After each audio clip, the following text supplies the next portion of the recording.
Now let's consider that her respiration rate is being sensed and presented back to her in some visualization that shows her respiration rate in the context of what it should be. She can then use this information to self-regulate and control her respiration to be closer to the desirable state.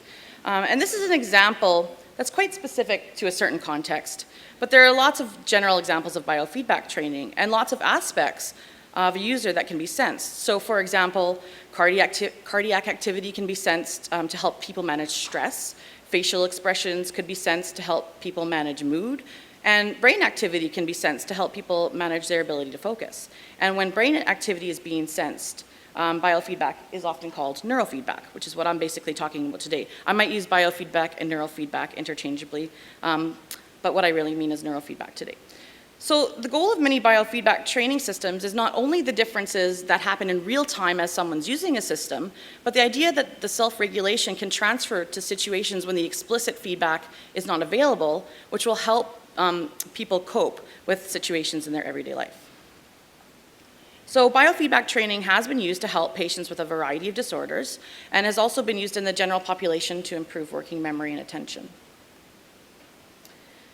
In biofeedback clinics, it's common to treat patients with an interface like this one. So users are instructed to focus on one part of it, for example, the red bar, and to keep it below a certain threshold. And for this type of training to be effective, patients have to return for a number of repeated sessions. And I think everyone in here that knows a little something about design can see the problem. So this is not a very motivating environment for people to use. Now just consider it for people in general, now consider it for kids, right? And it's a very boring task. So clinicians started to adapt their interfaces a little bit and created systems that resembled little games. So for example, in this system, instead of watching the green bar, users are instructed to keep their avatar juggling. If the sensed physiological state goes below a certain threshold, then the juggler drops their balls. And in this example from one of the industrial partners that we were working with on this project, this is called Brain Modder, what ends up happening is the goal of the kid is to work through the maze, and the size of the face grows if the kid is not in the appropriate state. So they're unable to kind of fit through the walls of the maze, and so they have to relax and get into the appropriate state in order to even complete the task. And that's kind of what a traditional biofeedback game looks like.